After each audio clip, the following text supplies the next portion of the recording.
وصلی اللہ وسلم وبارک علی نبینا محمد وعلی آلہ وصحبہ اجمعین، اما بعد۔ ہم لوگ عمدۃ الاحکام للمقدسی میں اب تک 53 حدیثیں پڑھ چکے ہیں۔ آج حدیث نمبر 54، الحدیث الرابع والخمسون، یہ پڑھیں گے۔ یہاں جو شارح اس کتاب کی شرح کیے ہیں، انہوں نے اس کے لیے عنوان بھی باندھا ہے، باب قضاء الفوائد و ترتیبها۔ ایسے ایک عنوان انہوں نے اپنے طرف سے باندھا ہے، گرچہ کہ امام مقدسی نے اس طرح کا کوئی باب نہیں باندھا۔ ٹھیک ہے، چلیے پہلے عبارت پڑھ لیتے ہیں۔ جی شیخ۔ بسم الله الرحمن الرحيم، احمد ونصلي على رسول الكريم، اما بعد.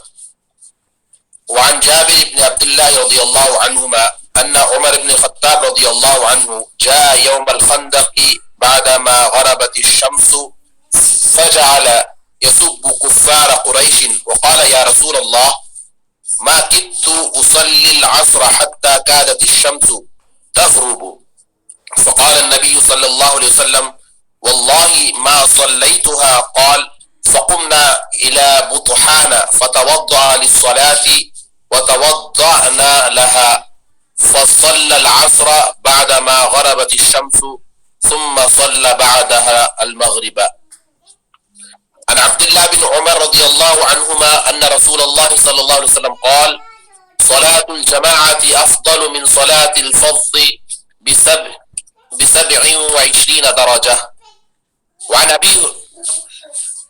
أبي هريرة رضي الله عنه قال قال رسول الله صلى الله عليه وسلم صلاة الرجل في الجماعة تضعف على صلاته في بيته وفي سوقه 25 ضعفا، وذلك أنه إذا توضأ فأحسن الوضوء ثم خرج إلى المسجد لا يخرجه إلا الصلاة لم يخطو خطوة إلا رفعت له بها درجة وحط عنه بها خطيئة، فإذا صلى لم تزل الملائكة تصلي عليه. اس کو کسرے کے ساتھ پڑھیں گے، لم تزل. فإذا صلى لم تزل الملائكة تصلي عليه ما دام في مصلاه. اللهم صل عليه، اللهم اغفر له، اللهم ارحمه، ولا يزال في صلاة من انتظر الصلاة. وعن أبي هريرة رضي الله عنه قال قال رسول الله صلى الله عليه وسلم أثقل الصلاة على المنافقين صلاة العشاء وصلاة الفجر ولو يعلمون ما فيهما لأتوهما ولو حبوا، ولقد هممت أن آمر بالصلاة فتقام ثم آمر رجلا فيصلي بالناس ثم انطلق معي برجال معهم حزم من حطب إلى قوم لا يشهدون الصلاة فأحرق عليهم بيوتهم بالنار. وعن عبد الله بن عمر رضي الله عنهما عن النبي صلى الله عليه وسلم قال إذا استأذنت أحدكم امرأته إلى المسجد فلا يمنعها. قال فقال بلال بن عبد الله والله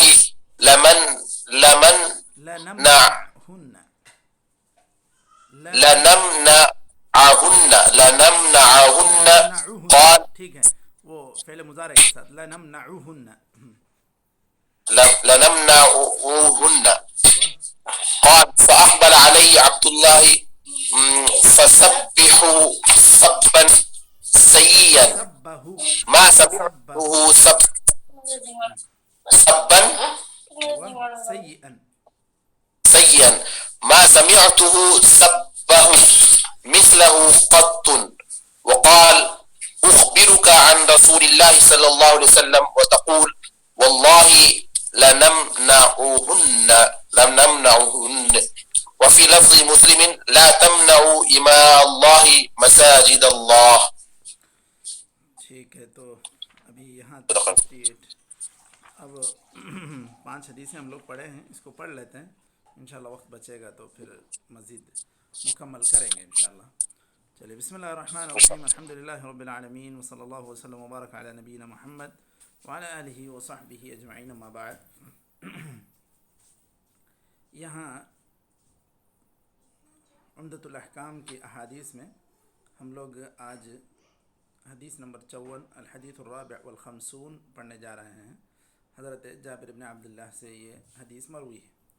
جیسا کہ ابھی میں نے ذکر کیا کہ شارح جو عمدۃ الاحکام کی شرح کیے ہیں شیخ عبداللہ بن عبد الرحمن بن صالح آل بسام، انہوں نے ایک عنوان باندھا ہے باب قضاء الفوائد و ترتیبها. یہ عنوان اصل میں باندھا انہوں نے اس لیے کہ اس حدیث میں نبی کریم صلی اللہ علیہ وسلم کی نماز کے قضاء کا طریقہ گویا کہ بتلایا گیا کہ کس طرح اگر ایک انسان کی نماز فوت ہو جاتی ہے تو پھر کیا وہ ترتیب جو نمازوں کی ترتیب ہے، مثال کے طور پہ عصر، مغرب، عشاء، تو ان کو اسی ترتیب سے پڑھے گا یا پھر پہلے مغرب پڑھ لیا پھر عصر پڑھ لیا پھر عشاء پڑھ لیا. ایسی کوئی ترتیب ضرورت نہیں ہے. یہ بات بتانے کے لیے انہوں نے یہ باب باندھا ہے. اور نبی کریم صلی اللہ علیہ وسلم کا عمل ہمیں یہ بتلاتا ہے کہ آپ صلی اللہ علیہ وسلم نے فوت شدہ نمازوں کو بالترتیب ہی پڑھا. تو یہ جو عنوان باندھا گیا ہے یا یہ باب جو باندھا ہے شارح نے، اس کی کافی اہمیت ہے، اس لیے کہ اس کے اندر فوت شدہ نمازوں کی ترتیب کا گویا کہ طریقہ بھی بتلایا جا رہا ہے اور اس کی ترتیب ذکر کی گئی ہے، اسی لیے انہوں نے یہ عنوان باندھا. اب یہ حدیث کیا ہے؟ حدیث حضرت جابر بن عبداللہ رضی اللہ عنہما سے مروی ہے کہ حضرت عمر رضی اللہ عنہ نبی کریم صلی اللہ علیہ وسلم کی خدمت میں خندق کے روز حاضر ہوئے. جب سورج غروب ہو چکا تھا تو آ کر کفار قریش کو برا بھلا کہنے لگے اور کہا اللہ کے رسول میں عصر کی نماز تک نہ پڑھ پایا یہاں تک کہ سورج بھی غروب ہو چکا ہے. تو آپ صلی اللہ علیہ وسلم نے کہا کہ میری بھی یہی حالت ہے کہ میں بھی نہیں پڑھ پایا ہوں. قال فقمنا الى بطحان فتوضأ للصلاة وتوضأنا لها فصلى العصر بعدما غربت الشمس ثم صلى بعدها المغرب. تو پھر بتلاتے ہیں کہ نبی کریم صلی اللہ علیہ وسلم نے وضو کیا اور پھر اس کے بعد آپ صلی اللہ علیہ وسلم نے نماز عصر ادا کی سورج غروب ہونے کے بعد. پھر اس کے بعد آپ صلی اللہ علیہ وسلم نے مغرب ادا کی. تو شارحین یہ ذکر کرتے ہیں کہ یہ جو معاملہ ہوا جنگ خندق کا، یا اس میں نبی کریم صلی اللہ علیہ وسلم کی عصر کی نماز فوت ہوئی، تو یہ صلاۃ الخوف کے شروع ہونے سے پہلے کا معاملہ ہے. کیونکہ جب صلاۃ الخوف کی مشروعیت ہوئی تو اس صورت میں نماز کا وقت جب ہو جائے تو جنگ کی حالت میں ہی نماز پڑھنے کا حکم ملا ہے. ابھی اس وقت تک صلاۃ الخوف کا حکم نہیں تھا، اس لیے آپ صلی اللہ علیہ وسلم گویا کہ پوری طرح یکسو ہو کر نماز پڑھنا چاہ رہے تھے. جیسے صلاۃ الخوف میں ہوتا ہے کہ آدھی فوج نماز پڑھے، آدھی فوج دشمن کی طرف سے نگرانی کے لیے رہ جائے. یہ طریقہ نبی کریم صلی اللہ علیہ وسلم کو ابھی اس وقت تک بتلایا نہیں گیا تھا، اس لیے آپ صلی اللہ علیہ وسلم نے گویا کہ عصر کی نماز ادا نہیں کی. یہ بات شارحین نے اس تعلق سے ذکر کی. اس میں دوسری جو بات ہمیں پتہ چل رہی ہے کہ اس حدیث سے ماخوذ مسئلہ یہ ہے کہ آپ صلی اللہ علیہ وسلم نے یہ طریقہ بتلا دیا ہے کہ اگر کسی کی نماز فوت ہو جاتی ہے تو فوراً وہ نماز ادا کر لینی چاہیے. نماز جو فوت ہو جائے اس کا یہ مطلب نہیں کہ اب نماز تو چلی گئی، نماز کا وقت بھی گزر گیا تو اس کو چھوڑ دیں، بلکہ وہ نماز آپ کے ذمے ہے. آپ کو جو ہی فرصت ہو جائے وہ اسی صورت میں آپ کو ادا کر لینا چاہیے. دوسری بات کہ نبی کریم صلی اللہ علیہ وسلم نے یہاں جو تاخیر کی یہ کوئی بھول سے نہیں. ایک تو یہ ہے کہ اگر کوئی انسان نماز بھول جائے، کبھی ہو جائے کہ کچھ ایسا کام اس کے سر پہ لگ جائے، پڑ جائے، جس کی وجہ سے اس کے ذہن سے نماز کی یاد ہی نکل جائے اور اسے نماز کا خیال ہی نہ رہے، تو پھر یہ تو انسان معذور ہے. اور اسی طرح جو آدمی سو جائے، آنکھ لگ جائے، تو پھر وہ بھی معذور ہے. جو ہی اسے آنکھ کھلے اسے اسی وقت پڑھ لینا چاہیے، اور جو آدمی بھول جائے اس کو جو ہی یاد آئے وہ اس کو اسی وقت پڑھ لینا چاہیے۔ اچھا، یہاں پر ایک سوال ہے کہ جو نبی کریم صلی اللہ علیہ وسلم نے نماز پڑھی، اب بعض لوگ اس طرح نماز پڑھتے ہیں کہ نماز اگر فوت ہو جائے آج عصر کی اور ان کو پھر مغرب تک پڑھنے کا موقع نہ ملے، تو وہ لوگ دوسرے دن عصر کے وقت میں اس کو ادا کرنے کی کوشش کرتے ہیں، تو کیا یہ طریقہ صحیح ہے یا نہیں ہے؟ جی مشائخ، یعنی کہ ایک نماز آپ کی فوت ہو جائے، دوسری نماز کا وقت آ جائے، تو پھر اس صورت میں کیا اس نماز کو دوسرے دن سیم اسی نماز کے وقت میں پڑھا جائے گا، یا جیسے ہی وقت اس کو ملے اسی طرح فوراً ہی پڑھ لے وہ؟ جیسے وقت ملے تو اسی وقت پڑھ لے گا، جیسے وقت ملے پڑھ لے گا نا۔ جی بالکل، ہیں بعض مسالک کے لوگ اس طرح کہتے ہیں کہ اس کو پھر دوسرے دن اس کے وقت میں پڑھنا چاہیے۔ یہ صحیح طریقہ نہیں، جو نبی کریم صلی اللہ علیہ وسلم نے ابھی دیکھا ہم نے کہ خندق کے موقع پر جو آپ صلی اللہ علیہ وسلم سے نماز تاخیر ہو گئی، تو آپ صلی اللہ علیہ وسلم نے جو ہی موقع ملا اس کو اسی دن پڑھ لیا، گرچہ کہ سورج غروب ہونے کے بعد کا وقت عصر کی نماز کا وقت نہیں ہے۔ عصر کی نماز کا وقت تو عصر کے یعنی سورج غروب ہونے سے پہلے تک تھا، لیکن وہ اس طرح مشغول ہو گئے، ان لوگوں نے، دشمنوں نے آپ صلی اللہ علیہ وسلم کو مشغول رکھا کہ موقع نہیں ملا، تو آپ صلی اللہ علیہ وسلم نے اس کو مغرب کے بعد پڑھا، تو اسی دن، اور جو ہی انسان فرصت پائے فوراً ہی وہ نماز پڑھ لے، اس طرح اس کو دوسرے دن تک نہ ٹالے۔ یہ صحیح طریقہ نہیں ہے، بالکل یہی صحیح طریقہ ہے کہ اسی دن پڑھ لے جس طرح نبی صلی اللہ علیہ وسلم نے اسی دن عصر کی نماز سورج غروب ہونے کے بعد پڑھ لی۔ اور اس میں ایک چیز یہ بھی ہے کہ پہلے جو نماز فوت ہوئی ہے وہ نماز پڑھیں، جبکہ ترتیب برابر اس کا خیال رکھنا ہے۔ لیکن یہاں ایک چیز اور ذکر کی جاتی ہے کہ اگر ایسا ہے کہ اب مغرب کی نماز کا وقت بھی ختم ہونے والا ہے، مان لیں کہ اب عشاء کے وقت کے قریب اس کو موقع ملا، یا عشاء کے وقت کے قریب اب فرصت پایا ہے، ایسی صورت میں وہ انسان کیا کرے؟ کیا وہ مغرب بھی چھوڑ دے، پہلے عصر پڑھے پھر مغرب پڑھے، کیا کرے؟ مشائخ سوال اختلاف العلماء۔ نہیں وہ ذکر کریں جو بھی اختلاف ہو، لیکن صحیح مسلک کیا ہوگا کہ اب اگر عصر کی یہ نماز جو ہے تو نا، فوت جب ہوئی، جماعت چل رہی ہے، نماز مل رہی ہے وہ پڑھ لے۔ ایک شیخ، جی پہلے شیخ رفیق بول رہے تھے، بول جی دیں جی شیخ۔ جی، نہیں وہی جو نماز مل رہی ہے، جو جماعت چل رہی ہے نا، اس کو پہلے پڑھ لیں گے، ہاں پھر اس کے بعد جو نماز، اس کے بعد جو ہے نا جو نماز چھوٹ گئی وہ پڑھ لیں گے۔ جی نہیں، اگر مغرب میں پہنچے ہیں وہ اثر ان کو پڑھنی ہے ہاں تو امام کے ساتھ تین رکعت پڑھ لیں، ہاں اور چوتھی رکعت کے لیے کھڑے ہو کے پہلے اثر پڑھ لیں، پھر بعد میں مغرب۔ جی ہاں شیخ علیم،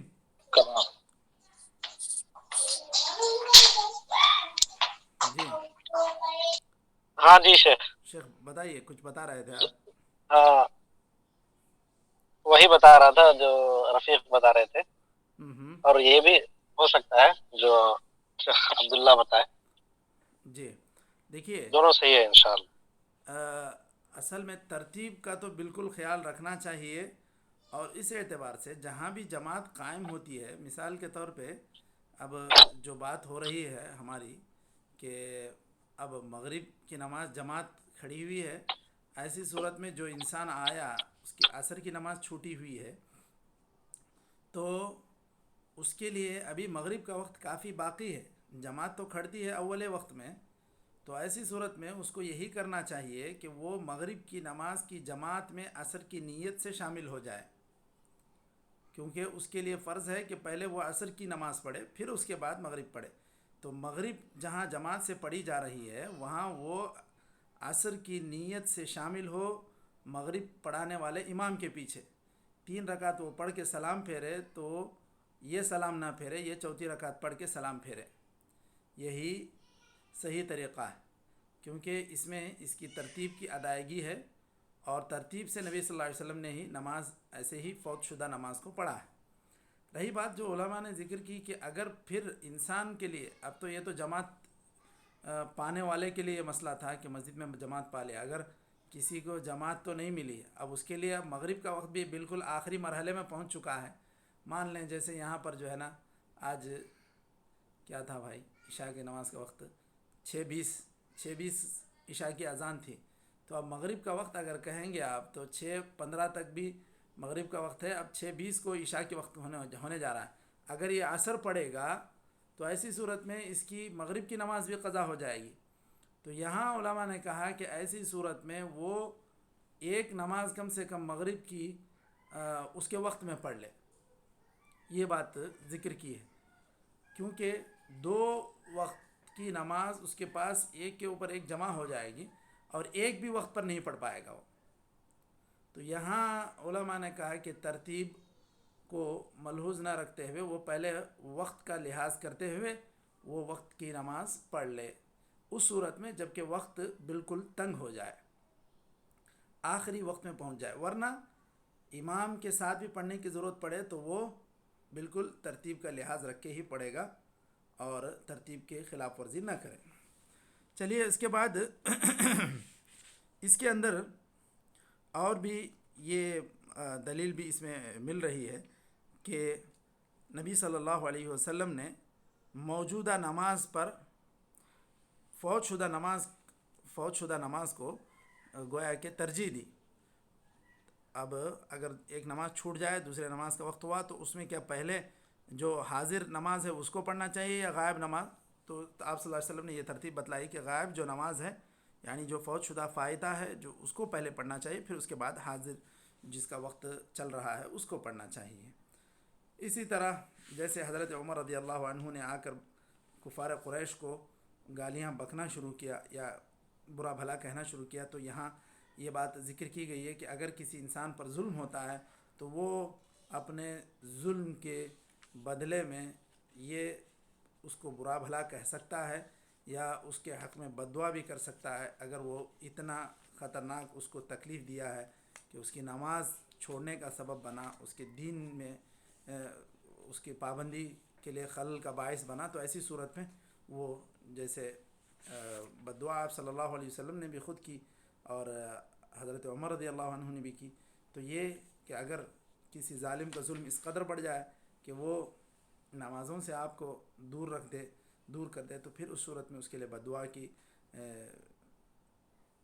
جواز کا ثبوت ملتا ہے، بد دعا کے جواز کا ثبوت ملتا ہے۔ چلیے اس کے بعد یہاں پر شارح نے ایک عنوان اور باندھا ہے، باب فضل صلاۃ الجماعت و وجوبها، جماعت کے ساتھ نماز پڑھنے کا ثواب اور اس کے وجوب کا بیان۔ یہ حدیث نمبر 55 ہے، الحدیث الخامس والخمسون، حضرت عبداللہ بن عمر رضی اللہ عنہما سے حدیث مروی ہے۔ وہ فرماتے ہیں کہ نبی صلی اللہ علیہ وسلم نے فرمایا کہ جماعت کی نماز تنہا پڑھنے والے انسان کی نماز سے 70 درجے افضل ہے۔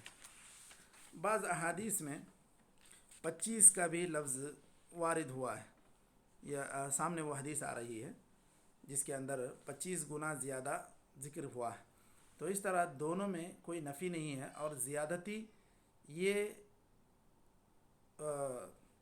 الفاظ کی زیادتی یا دیگر روایتوں میں ثواب کی زیادتی یہ دوسری روایت کی نفی نہیں کرتی۔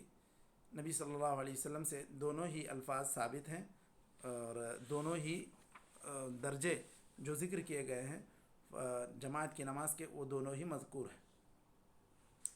تو نبی کریم صلی اللہ علیہ وسلم کا عمل یہ رہا، صحابہ کا عمل یہ رہا کہ وہ جماعت کی نماز ہی زندگی بھر پابندی سے پڑھا کیے، تنہائی یا تنہا نماز پڑھنے کی نوبت شہر میں رہتے ہوئے نہیں آتی تھی۔ جو آدمی سفر وفر کرتا یا پھر کچھ بیماری لاحق ہو جاتی تو اس عذر کی بنا ان سے جماعت چھوٹتی تھی، اور ایسے انسان پر، مریض پر، مسافر پر جماعت فرض بھی نہیں ہے۔ باقی جو آدمی شہر میں مقیم ہے، صحیح البدن ہے، تو اس کے لیے جماعت فرض ہے۔ اب نبی کریم صلی اللہ علیہ وسلم کے اس بیان سے، یہ حدیث سے یہ پتہ چل رہا ہے کہ جو جماعت کی نماز ہے وہ زیادہ افضل ہے تنہائی کی نماز سے. یہ مسئلہ اس حدیث سے مستنبط ہو رہا ہے. دوسری بات اس سے یہ بھی معلوم ہو رہی ہے کہ تنہائی میں پڑھی جانے والی نماز اور جماعت کی نماز دونوں کا ثواب برابر نہیں ہے، دونوں میں کافی بڑا فرق ہے. اب یہاں ایک مسئلہ اس حدیث سے یہ بھی علماء نے اخذ کیا ہے کہ نبی کریم صلی اللہ علیہ وسلم نے افضل کے الفاظ کہے ہیں. اس کا مطلب یہ ہے کہ اگر کوئی انسان تنہا نماز پڑھ لیا تو اس کی نماز کافی ہو جاتی ہے، قبول ہو جاتی ہے. گرچہ کہ حضرت علی رضی اللہ عنہ وغیرہ نے کہا کہ جس کا گھر مسجد سے بالکل لگا ہوا ہے، قریب ہے، متصل ہے، ایسے انسان کی نماز جماعت کے بغیر نہیں ہوتی. یہ بات حضرت علی رضی اللہ عنہ کی طرف سے وارد ہے. لیکن علماء نے جو اخذ کیا کہ نبی صلی اللہ علیہ وسلم نے افضلیت کو ذکر کیا ہے اور تنہا پڑھنے والے کی نماز کی نفی نہیں کی، تو اس طرح تنہائی کی نماز مقبول ہوگی لیکن جماعت کی نماز افضل ہوگی. یہ بات اس سے ثابت ہوتی ہے. چلیے اس کے بعد حدیث نمبر 56 یا 56 الحدیث السادس والخمسون حضرت ابو ہریرہ رضی اللہ عنہ سے ہے. اس میں نبی صلی اللہ علیہ وسلم سے جماعت کی فضیلت سے متعلق 25 گنا زیادہ افضل ہونے کی بات وارد ہے. اب وہ کس لیے کہ جماعت کی نماز کیوں افضل ہے اس کی وجہ یہاں پر اس حدیث میں بتلائی گئی. اس وجہ سے کہ آدمی جب وضو کرتا ہے اچھے سے پھر مسجد کی طرف جاتا ہے تو یہاں اس کا ہر بڑھنے والا قدم اس کے لیے رفع درجات کا سبب بنتا ہے، اس کے گناہوں کی مغفرت کا سبب بنتا ہے. پھر جب وہ نماز کے لیے جا کر انتظار میں بیٹھتا ہے تو گویا کہ وہ نماز ہی میں ہے. اس کے لیے فرشتے بھی دعائیں کرتے ہیں اور جب تک یہ نماز کے انتظار میں بیٹھا رہے گا گویا کہ وہ نماز ہی میں بیٹھا رہے گا. تو یہ سب وجوہات ہیں، وضو کر کے جانا، نماز کے انتظار میں بیٹھنا، مسجد کے لیے چل کر جانا، یہ ساری چیزیں وہ ہیں جس کی وجہ سے ایک تنہا بیٹھے ہوئے انسان، تنہا گھر میں نماز پڑھنے والے انسان کو یہ ساری چیزیں حاصل نہیں ہوتیں. تو پھر اسی لیے یہ جماعت کی نماز زیادہ افضل ہے. اب نبی کریم صلی اللہ علیہ وسلم نے یہ اس حدیث میں بھی یہ نہیں کہا کہ جو آدمی تنہا نماز پڑھے اس کی نماز قبول نہیں ہوتی، ایسی بات نہیں کہی. گرچہ کہ جماعت مردوں کے لیے ایک ضروری امر ہے اور ایک ضروری چیز ہے. تو یہاں حدیث سے جو مسائل مستنبط ہیں اس میں یہ بات ذکر کی گئی ہے کہ جماعت کے ساتھ نماز پڑھنا شرط نہیں ہے، نماز کی قبولیت کی شرط نہیں، تو نماز تنہا پڑھنے پر بھی مقبول ہوگی. یہ بات اس حدیث سے مستنبط ہونے والے مسائل میں شارح نے ذکر کیا ہے. اور اس کی وجہ یہی بیان کی ہے کہ اگر ایک انسان جب مسجد کے لیے وضو بنا کر نکلتا ہے تو یہ سارے اس کے قدم جو مسجد کی طرف بڑھتے ہیں یہ سارے اس کی فضیلت کو بڑھانے کا سبب بنتے ہیں. اور اسی طرح اس سے یہ مسئلہ بھی مستنبط ہوتا ہے کہ جو آدمی نماز کے انتظار میں بیٹھا ہے وہ گویا کہ نماز میں ہے، اسی لیے بھی اس کا ثواب بڑھ جاتا ہے. اس کے بعد الحدیث السابع والخمسون حدیث نمبر 57. اس حدیث میں حضرت ابو ہریرہ رضی اللہ عنہ سے مروی ہے کہ آپ صلی اللہ علیہ وسلم نے فرمایا کہ منافقین پر سب سے زیادہ جو نماز گراں گزرتی ہے وہ تو عشاء کی اور فجر کی نماز ہے، اور اگر یہ لوگ جان لیتے اس کے اندر کیا ثواب ہے تو یہ لوگ گھٹنوں کے بل بھی حاضر ہو جاتے. نبی کریم صلی اللہ علیہ وسلم نے کہا وَلَقَدْ هَمَمْتُ أَنْ آمُرَ بِالصَّلَاةِ فَتُقَامَ ثُمَّ آمُرُ رَجُلًا فَيُصَلِّ بِالنَّاسِ. یہ نبی کریم صلی اللہ علیہ وسلم نے کہا کہ مجھے کبھی کبھی خیال آتا ہے، ارادہ ہوتا ہے کہ میں کسی کو نماز پڑھانے کا حکم دوں اور جو لوگ جماعت چھوڑ کر سو رہے ہیں ایسے لوگوں کے گھروں کو جا کر آگ لگا دو. لیکن آپ صلی اللہ علیہ وسلم نے دیگر بعض احادیث میں یہ ذکر کیا کہ چونکہ اس میں عورتیں اور بچے بھی سوتے رہتے ہیں اور ان پر جماعت فرض نہیں ہے تو پھر اسی لیے آپ صلی اللہ علیہ وسلم نے یہ بات نہیں کی. لیکن اس سے جو نبی کریم صلی اللہ علیہ وسلم کا ارادہ تھا، اس سے یہ پتہ چلتا ہے کہ بلا عذر جماعت چھوڑنا کتنا گناہ والا کام ہے اور کتنی بڑی غلطی ہے، جبکہ نبی کریم صلی اللہ علیہ وسلم اپنے امت پر شفیق تھے، مہربان تھے، لیکن آپ صلی اللہ علیہ وسلم نے جماعت ترک کرنے والوں کے تعلق سے یہ ارادہ کیا کہ انہیں جلا دیا جانا چاہیے، کہ جو آدمی جماعت چھوڑ کر بیٹھ رہا ہے اس کو ایسا ہی اس کے ساتھ سلوک ہو کہ گویا کہ اس کو اتنی سخت تکلیف دی جائے۔ اسی لیے بعض ظاہریہ وغیرہ نے اس کو شرط بھی مانا ہے کہ نماز کی صحت کے لیے شرط ہے کہ آدمی جماعت کے ساتھ نماز پڑھے، یہ اہل ظاہر کا قول ہے۔ شیخ الاسلام ابن تیمیہ وغیرہ نے بھی اس کو ذکر کیا ہے کہ وہ یہ بھی شیخ الاسلام ابن تیمیہ وغیرہ بھی اسی کو اختیار کرتے ہیں کہ نماز با جماعت یہ نماز کی صحت کے لیے شرط ہے، یعنی جس آدمی کے پاس کوئی عذر نہیں ہے وہ آدمی جماعت ہی کے ساتھ نماز پڑھے تو ہی اس کی نماز صحیح ہوگی، یہ شیخ الاسلام ابن تیمیہ وغیرہ کی بھی رائے ہے۔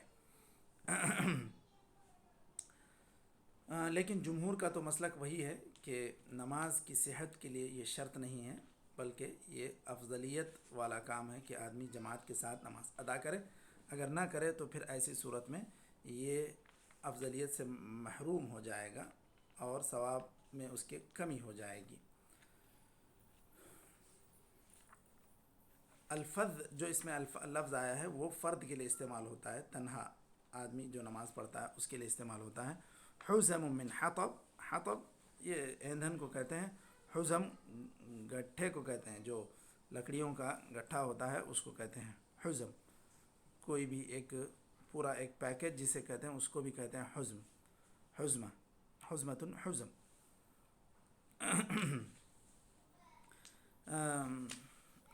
پھر اس کے بعد یہاں پر یہ بات ذکر کی گئی ہے مستنبط ہونے والے مسائل میں کہ جماعت فرض عین ہے، یہ بات بھی ذکر کی گئی ہے مستنبط ہونے والے مسائل میں، اور خاص طور پر بالغ مردوں پر جماعت نماز با جماعت فرض ہے۔ اور اس میں یہ بات بھی اس مستنبط ہوتی ہے کہ عشاء اور فجر کی نماز کا زیادہ ثواب ہے، اسی لیے آپ صلی اللہ علیہ وسلم نے کہا کہ اگر یہ لوگ جان لیتے تو یہ گھٹنوں کے بل بھی اس کے لیے ادائیگی کے لیے وہ آ جاتے۔ اس کے بعد جو حدیث پڑھی گئی اس کے لیے یہ عنوان جو باندھا ہے مؤلف رحمہ اللہ نے، تو شاید عنوان نہیں باندھا لیکن شارح نے ایک عنوان باندھا ہے، باب حضور النساء المسجد۔ یہ حدیث نمبر 58 کے لیے، الحدیث الثامن والخمسون کے لیے شارح نے یہ عنوان باندھا ہے۔ ایک منٹ،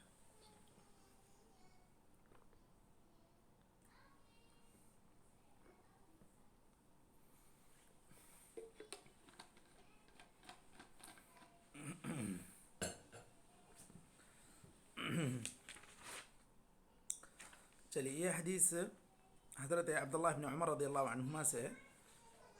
وہ فرماتے ہیں کہ نبی کریم صلی اللہ علیہ وسلم نے کہا، تم میں سے کوئی آدمی کی بیوی مسجد جانے کے لیے اجازت چاہے تو وہ اسے نہ روکے۔ تو ایک بلال ابن عبداللہ، یعنی ان کے بیٹے ہی ہیں، بعض دیگر روایتوں میں ہے کہ کوئی دوسرے بیٹے تھے، لیکن اکثر روایتوں میں یہی لفظ ہے کہ وہ بلال ابن عبداللہ تھے۔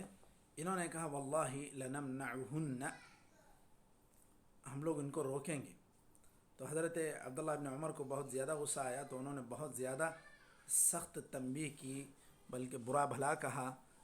راوی تو کہتے ہیں کہ ایسی باتیں میں نے کبھی حضرت ابن عمر سے نہیں سنی تھی۔ تو اس کی وجہ بھی یہ تھی کہ حضرت ابن عمر رضی اللہ عنہ سنت کے پابند بھی تھے، چاہنے والے بھی تھے، اس کی خلاف ورزی کو بہت زیادہ ناپسند کرتے تھے۔ اسی لیے کہا کہ میں تمہیں کہہ رہا ہوں کہ اللہ کے رسول صلی اللہ علیہ وسلم نے ایسے کہا اور تم اس کے برخلاف کہتے ہو کہ ہم لوگ ضرور روکیں گے۔ دیگر مسلم کے الفاظ میں لا تمنعوا اماء اللہ مساجد اللہ، ایسے الفاظ آئے۔ یہاں حضرت ابن عمر رضی اللہ عنہ کے فرزند جو بات یہ کہہ رہے ہیں کہ ہم لوگ روکیں گے، محدثین نے یا شارحین نے اس کی وجہ یہ بھی ذکر کی ہے کہ شاید انہوں نے اس وجہ سے کہا کہ نبی صلی اللہ علیہ وسلم کے بعد عورتوں نے یہ زیب و زینت کے جو احکام ہیں، خاص طور پر مسجد جاتے ہوئے آپ صلی اللہ علیہ وسلم نے کسی بھی قسم کی زیب و زینت سے منع کیا تھا، لیکن یہ عورتیں اس صورت میں اس وقت جب یہ بات ہو رہی تھی ان کی شاید کوتاہی کر رہی تھیں، جس کی وجہ سے حضرت بلال ابن عبداللہ نے ایسی بات کہی کہ نہیں، ہم لوگ ان کو روکیں گے، ورنہ شرعی حکم کی خلاف ورزی یا اس کے بالمقابل اپنی رائے قائم کرنا یہ ان کا مقصود نہیں تھا۔ یہ محدثین نے یا شارحین نے اس تعلق سے ذکر کیا ہے۔ لیکن بہر صورت یہ بالکل ادب کا تقاضا نہیں ہے کہ کوئی حدیث رسول صلی اللہ علیہ وسلم کو سنائے اور ہم اس کے بالمقابل شدت کے ساتھ اٹھ کھڑے ہوں یا اس کو ہم عمل نہ کرنے کا ارادہ ظاہر کریں۔ یہ ایسی بات بالکل مناسب نہیں ہے۔ نبی کریم صلی اللہ علیہ وسلم کی جب بات کہی جاتی ہے تو اس کو یہی بات حضرت ابن مسعود وغیرہ نے کہا کہ بالکل ایک بھلائی کا حکم دیا جا رہا ہے یا ایک برائی سے روکا جا رہا ہے، تو ایسی صورت میں کان لگا کر اس کو سنو۔ اور اللہ تعالیٰ نے کہا کہ جب بھی تمہیں کہا جائے تو سمعنا و اطعنا، یہ کہنا یہی مومنین کا طریقہ ہے۔ اب رہی بات کہ وہ کسی اور وجہ سے روکنا چاہتے ہیں، تو ایسے آدمی کو ذکر کر دینا چاہیے کہ وہ کیا وجہ ہے کہ وہ روکنا چاہتا ہے، تاکہ کسی کے تعلق سے بدگمانی نہ ہو کہ یہ نبی کریم صلی اللہ علیہ وسلم کی حدیث کا احترام نہیں کر رہا ہے۔ یہاں تو جو محدثین نے شارحین نے ذکر کیا وہ ان کی اپنی شرح ہے، ورنہ ایک انسان جب حدیث رسول بیان کرے تو پورے احترام کے ساتھ اس کو عمل کرنے کا جذبے کا اظہار کرے۔ اچھا، اس حدیث سے کیا باتیں ماخوذ ہیں؟ سب سے پہلے استحباب الاذن للمرأة بالصلاة في المسجد اذا تلوت ذلك، کہ عورت کے لیے بھی یہ